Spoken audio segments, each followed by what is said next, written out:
Hello বন্ধুরা, কেমন আছো? আশা করি তোমরা সবাই ভালো আছো। আর এই যে আমার মেয়েটা ছাদে গেছিল মনে হয় পটি পটি করতে গিয়ে আমার মেয়েটা হাঁপিয়ে ধুকিয়ে একাকার, বুঝেছো?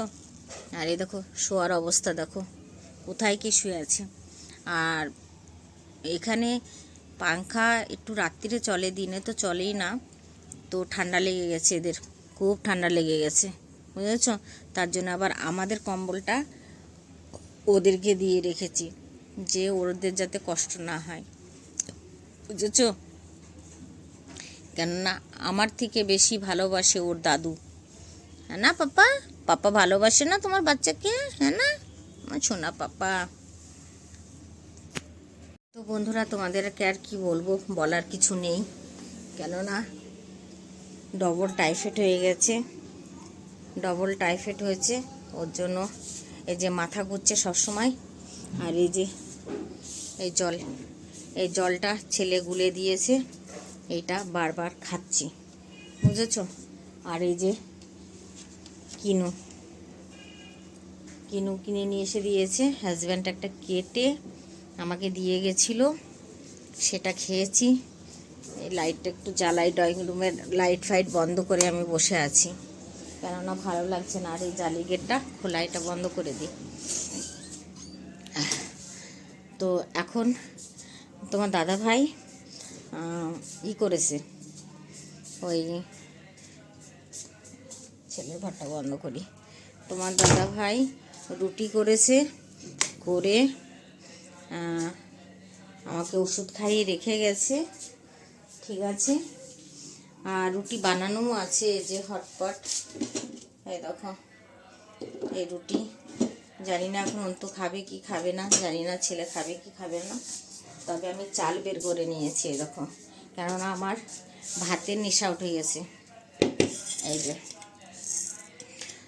চাল নিয়েছি, এখন আমি আলু সিদ্ধ আর ডাল সিদ্ধ ভাত করব। তো আগে আমি আলু দুটো নিয়ে আসি, তারপরে তোমাদের সঙ্গে কথা বলছি। তো দুটো আলু নিয়ে চলে এসেছি, এই দেখো দুটো আলু ছুলে নিয়ে একটু, ছুলে নিয়ে তারপরে আমি এই ডাল আলু সিদ্ধ করব, বুঝেছ? ডাল আলু সিদ্ধ করব। ডালটা কিন্তু আমি ইসে দেবো, সাদা ন্যাকড়াতে বেঁধে দেবো। আমার ওই ডাল সিদ্ধটা খেতে ভালো লাগে। আর হাত পা কিন্তু কাজ করছে না, সেটা দেখে বুঝতে পারছো। এতে কিন্তু খুব ভালো ছোলে, বুঝেছ? হাত পা আমার কাজ করছে না, হাত পা কাঁপছে। ডাক্তারে বলেছে রক্ত চড়াতে, তো রক্তের প্লেট অনেক কম আছে, হিমোগ্লোবিন কম আছে আমার, তার জন্য তো আমি ভাবছি রক্ত আমি চড়াবো না, ওইসব আমার খুব ভয় লাগে, বুঝেছ? প্রচণ্ড ভয় লাগে। তো আমি গাজর, মানে বিট গাজরের 2 টাইম জুস খেয়ে নেব। আর বিটে তোমরা জানো অনেক রক্তকে বাড়ায়, তো 2 টাইম জুস খাবো। আর কিনু খাবো, কিনু, বুঝেছো তো? ওগুলো খেলেই আমার রক্ত হয়ে যাবে মনে হয়। 1 মাস কন্টিনিউ আমাকে খেতে হবে। আর ডাক্তারে বলেছে যে 3 দিনের ওষুধ দিয়েছে, 3 দিন ওষুধ খেয়ে দেখো, যদি না হয় তাহলে সকাল সন্ধ্যা আমাকে কিন্তু সুই লাগাতে হবে। তো সুই তো আমি এমনি ভয় পাই, বুঝেছ? তা আমি ভাবছি সুই লাগাবো, ওষুধগুলো খেয়ে যেন ভগবান করে একটু কম পড়ে, বুঝেছ? তো চলো চাল আর আলুগুলো ধুয়ে নিয়ে আসি, তারপরে তোমাদের। তো আমি এদিকে চালটা ধুয়ে ভাতটা বসিয়ে দিয়েছি, তার সঙ্গে সঙ্গে কিন্তু আমি ডালটাও ধুয়ে নিয়েছি। ধুয়ে নিয়ে এই যে কিট বাঁধছি, কিট বেঁধে তারপরে আমি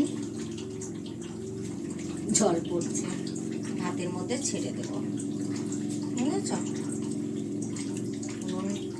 চুলাটা জ্বালিয়ে দিয়েছি, এই যে ছেড়ে দিলাম, বুঝেছ?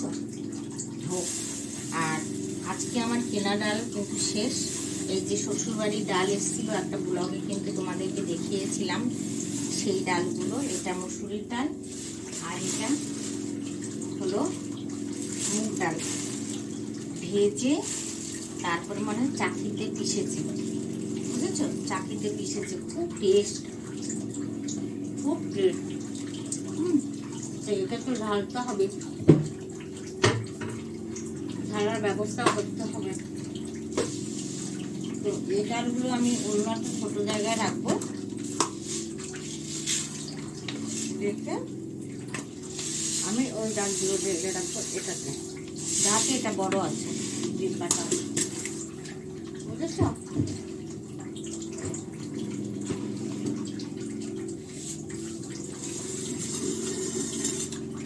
খুব টেস্ট থেকে। এর মধ্যে কটা সয়াবিন আছে, এর মধ্যে রেখে দিই এই ডালগুলো। মুগ ডালগুলো অনেক বেশি আছে, এগুলো এর মধ্যে রেখে দিই।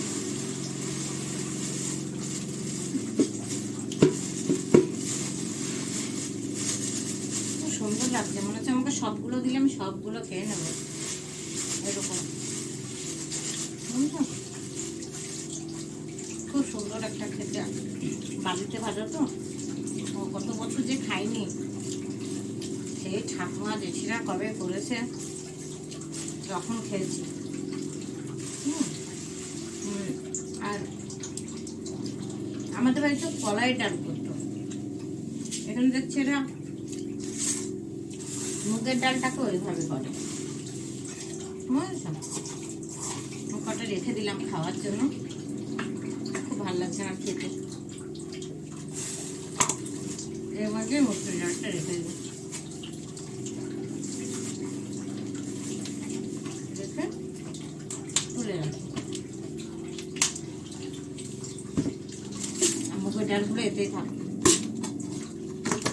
আর আমাকে ডিব্বাটা চেঞ্জ করতে হলো না, ওতে এসে গেলে 2 রকমের ডাল, বুঝেছো? খাই দাও, পুরো ভরে গেছে।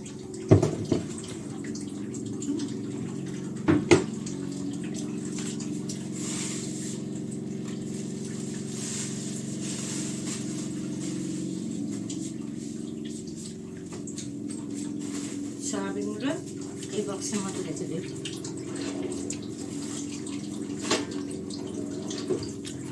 তো চলো ভাত হোক, ভাতটা হোক। তো বন্ধুরা, এই যে ভাত হয়ে গেছে, এই যে লঙ্কা ভেজে আলু সিদ্ধ ডাল সিদ্ধ মেখে নিয়েছি। এটা ছেলের ভাত, এটা আমার ভাত, বুঝতে পারছো?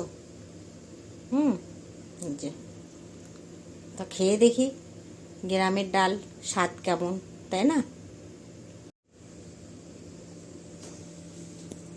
বন্ধুরা, খেয়ে দিয়ে শুয়ে পড়েছিলাম, বুঝেছো? শরীর খুব ব্যথা করছিল, খেয়ে দিয়ে শুয়ে পড়েছি। এখন এই যে দাদাভাই আসলো, দাদাভাই অফিস থেকে আসলো, তাই এখন এই যে চা বানাচ্ছি, দেখাচ্ছি তোমার। এই যে চা বানাচ্ছি, হ্যাঁ, চা খাবো, তারপরে চাটা ফুটুক, ভালো করে একটু ফুটতে দিই। তো বন্ধুরা, শরীর তো চলছে, বুঝতেই পারছো কেমন। তো আজকে এখানে আমি একটু আদা নিয়ে নিই, দাঁড়াও বাবা। তো আজকের ব্লগটা আমি এখানেই সমাপ্ত করছি, ঠিক আছে বন্ধুরা? ওই দেখো, ওই দেখো, হ্যাঁ। তো তোমরা সবাই ভালো থেকো, আমার জন্য একটু আশীর্বাদ করো, ঠিক আছে? আমি তাড়াতাড়ি যেন সুস্থ হয়ে যাই, আমার একলা সংসার তো, খুব অসুবিধা হয়। আর আমাদের বাড়িতে একটা গাধা এসছে, সেই গাধা বক বক বক বক করে যাচ্ছে, হ্যাঁ। আর এখন থেকেই ফ্রিজের জল খাওয়া শুরু করে দিয়েছে। ও আমার ভাইয়ের বাড়িতেও তাই, ওরা যতই শীত থাকুক তাও ফ্রিজের জল খাবে, বরফ চিল জল। আবার এই গাধাটাও তাই, ঠিক আছে বন্ধুরা? একটু আদা ছেঁচে দিই, তাহলে চাটা ভালো হবে, তাই না? তো চলো, ব্লগটা এখানে রাখলাম, টাটা, বাই বাই, সবাই ভালো থেকো।